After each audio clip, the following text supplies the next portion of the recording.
Hi, my name is Ted, and today I'm going to talk to a first century Jewish zealot and ask him why. I'm going to try to convince him not to join the group, the bandits, the people who are wanting to overthrow the Roman government and take over Jerusalem. Let's see what I can find out. And I'm going to start out today with ChatGPT. There's a lot of different large language models I could use, but today I'm going to be using ChatGPT. And so let's get into this. I'm going to ask, first of all, I'm going to tell ChatGPT what I want to see. I'm going to have about a 10-minute talk. I will have a discussion with you. You are going to be a first century Jewish zealot. Let's see here. What kind of stuff can I tell him? I will try to convince you that you should not continue. We are friends. You will not give in to my arguments. You have to give rules to ChatGPT. You have to give rules to large language models in order that they follow those rules. Otherwise, I've done this before, and it started getting convinced that I was right and all that kind of stuff. It shouldn't do that, and I don't want it to do that. People don't act that way 99% of the times. Usually people are very, very strong with their opinions, and they're going to hold dear to it, especially when we're talking politics.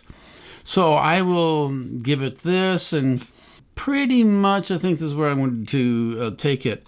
Keep your arguments short but convincing. All right, this is a wonderful way to learn Scripture and put yourself into the time periods throughout the Bible. And I'm going to say one more thing I need to give to ChatGPT. The year is, let's say, 58. Now, let's see, when did it fall? 70, so that'd be 68. 68! That's good enough. I already said it's first century. So I will leave it like that. All right, you may start by trying to convince me to join your radical group. Okay, let's start out and see what ChatGPT is going to do with this one. The zealot. Okay, brother. Okay, he's calling me brother. Well, they probably did that in their day. How can you stand by when Rome defies our land? Oh, it's getting good. He's really getting good. It defiles our land and taxes our people into the dust and mocks the covenant of our fathers. The prophets spoke of deliverance. Do you not believe? Interesting. The time is now. The tyrants grow weak. Their empire stretched thin. If we do nothing, we are complicit in their rule. Fight with me. Fight for Israel. All right. How am I going to argue with this? I did such a good job last time with this, but today I'm not in a good argument mood, so I cannot join because I believe that Jesus lived just a few years ago, who I heard several times told us to love our enemies and pray for those who persecute us. All right. Zealot says, I have heard of this Jesus. He spoke of love, but did he not also say to bring a sword? He came to bring a sword.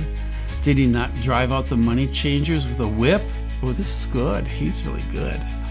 Love does not mean surrender. This is taking a whole different direction.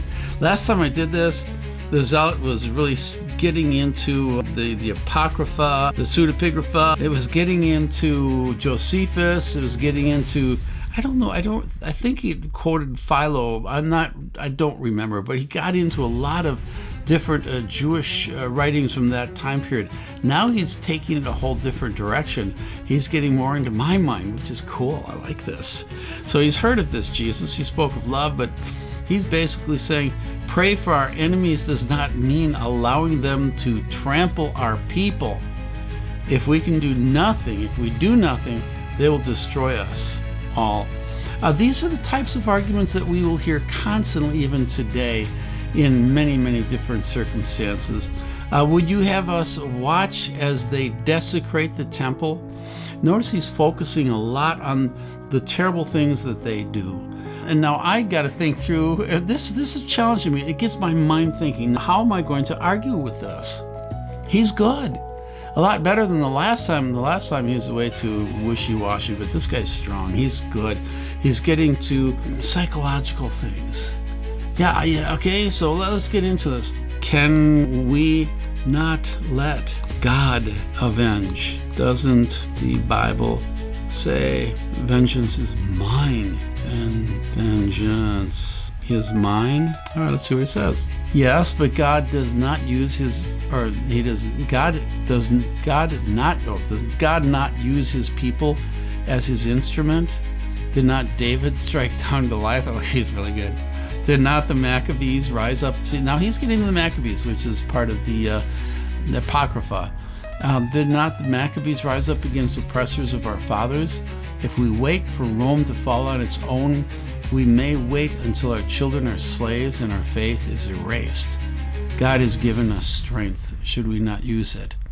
This is marvelous. I am absolutely impressed with my zealot friend. So I'm going to start going a different direction here. Doesn't your anger destroy your soul? No, just ask that. See what he says.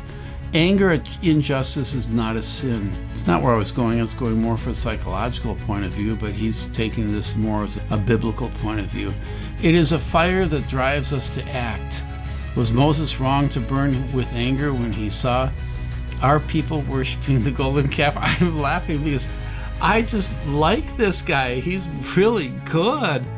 He can argue better than the last time I talked to a large language model asking for basically the same stuff. But I will admit I did a better job arguing myself. But anyway, this one's way, way better. Was Phinehas wrong when he struck down the idolaters and turned away God's wrath? My soul would be in greater danger if I stood by while Rome crushes our people. Should a man feel nothing when his brothers suffer? Oh man, this is good. Where do I go? Where do I go? Wow, let me think here. Okay, well, okay, but don't your fellow fighters practice immoral behavior and attack their own people? Some do, yes. Okay, I'm starting to get to him a little bit, but he's not going to back down because I told it not to back down. But in every war, there are those who stray from righteousness. Do you condemn all of Israel because of a few corrupt priests? Do you reject the fight for freedom because of the sins of some?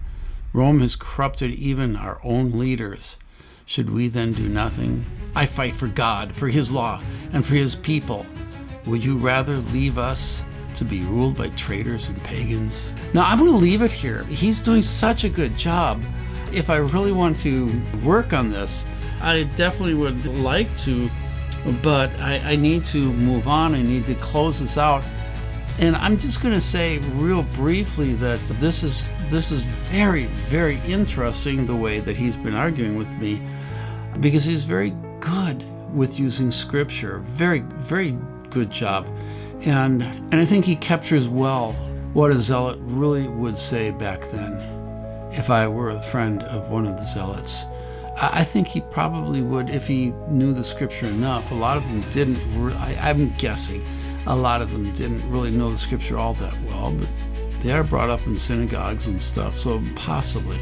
It's hard to say. Listen, I'm going to leave it there, and tell me what you think, and give me some good pointers. Where should I go with this argument?